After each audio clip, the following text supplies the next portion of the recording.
કીધું ને કે આજે મને ગૌરવ છે કિરીટ પટેલ ઉપર। રાજકોટ જિલ્લા સહકારી બેંકની એડવાન્સ નિર્ણય કિરીટ પટેલે નેતૃત્વ કર્યું છે અને સમાજની વાત આવે ત્યારે એને પેરેલલ હું એનો સાક્ષી છું કે સમાજની વાત આવે ને ત્યારે જુનાગઢ જિલ્લામાં કિરીટ પટેલે જવાબદારી કાયમી માટે લીધી છે। એક વિસાવદર ભેસાણ નહીં પણ આખા જુનાગઢ જિલ્લાની અંદર જ્યાં કઈ સમાજ ભવનો બન્યા છે, જે ગ્રામ્ય વિસ્તારમાં આપણા સમાજ ભવનો બન્યા ને, અહીંથી સુરતથી પણ અનેક લોકોએ યોગદાન આપ્યું છે। એક સમાજ ભવનનો કાર્યક્રમ એવો નહીં હોય કે ખાતમુહૂર્ત કે સમાજના લોકાર્પણમાં મારીને કિરીટ પટેલની હાજરી ન હોય એવો એક સમાજનો કાર્યક્રમ નહીં હોય ત્યાં। અને સમાજના કાર્યક્રમ કે કિરીટભાઈ તો જિલ્લો છે, એને 6 દિવસ પહેલા એને ટિકિટ ફાઇનલ થઈ છે। 2 વર્ષ પહેલાના અમે કાર્યક્રમમાં જઈએ તો કિરીટ પટેલને લડવાનું નક્કી નહોતું ત્યારે, અને મારો તો વિસ્તાર પણ નથી હોતો, પણ સમાજની રોએ એ ગામડાના કાર્યક્રમમાં અમે ગયા છે, જઈને સમાજની વચ્ચે બેઠા છે, પાછું એમને એમ નથી આવતું। 3 કલાકની હાજરી આપી હોય ને, એક સાલ ઓઢાડે ને એક હાર પહેરાવે, પછી કાર્યક્રમ પૂરો થાય એટલે એ સાલ મને કિરીટ પટેલને કેટલામાં પડી તો કાર્યક્રમ પૂરો થાય ત્યારે ખબર પડે, એટલો ફાળો કિરીટ પટેલે વ્યક્તિગત રીતે સમાજની અંદર યોગદાન આપ્યું છે।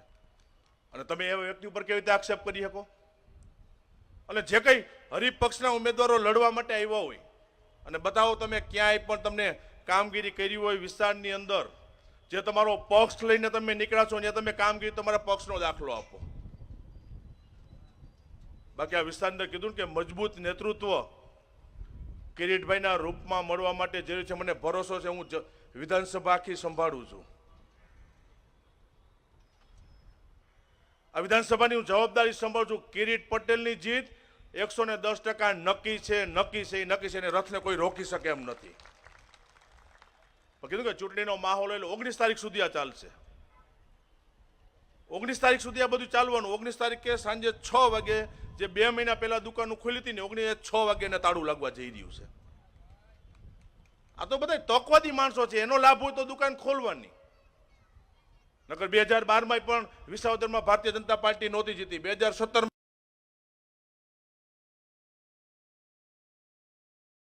નથી જીતી, 2022માં નથી જીતી, પણ ભારતીય જનતા પાર્ટીની દુકાન ક્યારેય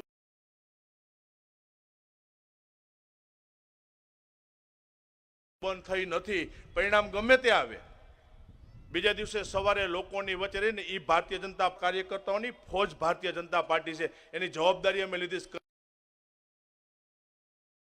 પટેલને ટેન્શન લ્યોમાં સીટ આપણે કોઈ પણ હિસાબે જીતશું।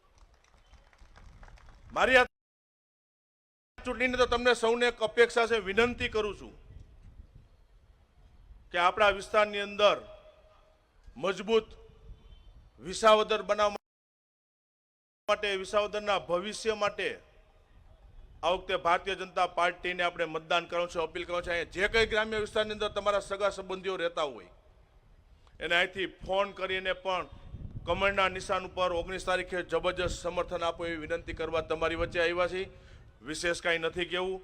19 તારીખ સુધી આ ચૂંટણીનો માહોલ છે, સાથે મળીને પ્રયત્નો કર્યા છે, જીત નિશ્ચિત છે, પણ સુરત રહેતા તમારી પાસે ત્યાં મતદાન હોય તો ત્યાં આવીને મતદાન કરી જાજો, અને અહીંથી બેસીને પણ ન્યા આવીને સમય ફાળવી અને કિરીટભાઈને આપણે 19 તારીખે જબરજસ્ત સમર્થન આપવાનું છે। સમર્થ હોય તો તમે 2 હાથ ઊંચા કરી અને જબરજસ્ત એને આપણે અવાજ આપીએ, ભારત માતા કી, ભારત માતા કી। કિરીટભાઈને આપણે જબરજસ્ત 19 તારીખે વિજય બનાવીએ, અને જે લોકો આપણા વાતાવરણને બગાડવા માટે આવ્યા છે એને પાછા જે જગ્યાએ જવું હોય ત્યાં વિસાવદર ભેસાણના મતદારો મોકલી દે એવી વિનંતી સાથે સૌનો આભાર। ભારત માતા કી જય।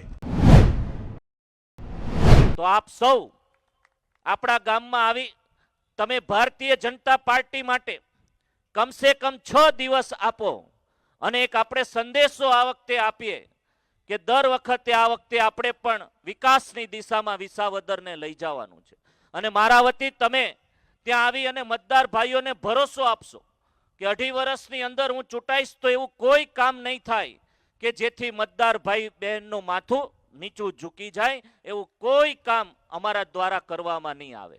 દરેક કામો જે આપણા પેન્ડિંગ છે એને યોગ્ય જગ્યાએ રજૂઆત કરી અને સારામાં સારા જે કંઈ પણ કામો ખેતીલક્ષી છે, કૃષિલક્ષી છે, આ બધા કામો સારામાં સારી રીતે થાય એના માટે અમે પ્રયત્ન કરશું। મારી આપ સૌને ફરીથી નમ્ર વિનંતી છે કે આપ આ જે ખોટી રીતે ભ્રામક પ્રચાર ત્યાં કરે છે ઘણા લોકો બહારથી ત્યાં ભરૂચથી હોય કે સુરેન્દ્રનગરથી હોય કે બોટાદથી હોય, આ બધા લોકો ત્યાં આવી અને ખોટી સવારમાં ઉઠી અને ખોટી ખોટી વાતો ત્યાં ભ્રામક પ્રચાર કરાવી રહ્યા છે.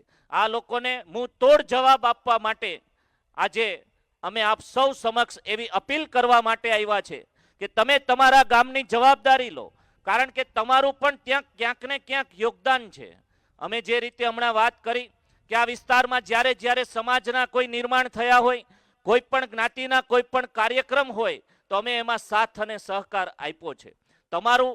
તમારા મૂળ વતનનું જે ગામ છે, કારણ કે તહેવારોમાં તમે ત્યાં આવતા હોય, તમારું પણ ત્યાં યોગદાન છે અને એટલા માટે તમે પણ અમારા વતી ત્યાં આવી અને ભારતીય જનતા પાર્ટીના દરેક બૂથ ઉપર મજબૂતાઈથી ભારતીય જનતા પાર્ટીને સમર્થન મળે એની આપ સૌ કોશિશ કરી અને અમારા માટે ભારતીય જનતા પાર્ટી માટે આપ થોડા દિવસ માટે આપણા વતનમાં આવી અને મહેનત કરો અને જીતાડો. ભારતીય જનતા પાર્ટીનો ઉમેદવાર રૂપી મને અહીંયા ભારતીય જનતા પાર્ટીની જીત થાય એના માટેની અમે સૌ આપને મદદ માટે અપીલ કરીએ છીએ.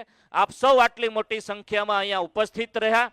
દરેક ગામે ગામથી જે આપણા અહીંના મંડળો ચાલે છે એની કમિટીના સભ્યો પણ અહીંયા ઉપસ્થિત રહ્યા અને આ કાર્યક્રમ આયોજન કરી અમને અહીંયા બોલાવવાની તમે આમંત્રણ આપ્યું અને અમારું અહીંયા સન્માન કરવામાં આવ્યું એ માટે હું આપ સૌનો ખૂબ ખૂબ આભાર માનું છું. હું આપને વિશ્વાસ અપાવું છું કે આજના વાતાવરણ પ્રમાણે જ્યારથી ચૂંટણી ડિક્લેર થઈ છે ત્યારથી આજ દિન સુધી લગભગ 35,000થી વધારે મતે ભારતીય જનતા પાર્ટીનો વિસાવદરમાં વિજય થવાનો છે અને આપ સૌ આવશો તો એમાં પણ વધારો થશે એ અપીલ કરું છું. અને આ ફરીથી મારી વાતને વિરામ આપું છું. આપ બે હાથ ઊંચા કરી અને આપણે સૌ ભારત માતાનો જયઘોષ કરીએ. વિજયના સંકલ્પ સાથે તમે તમારા વતનમાં પધારો. બોલો ભારત માતા કી.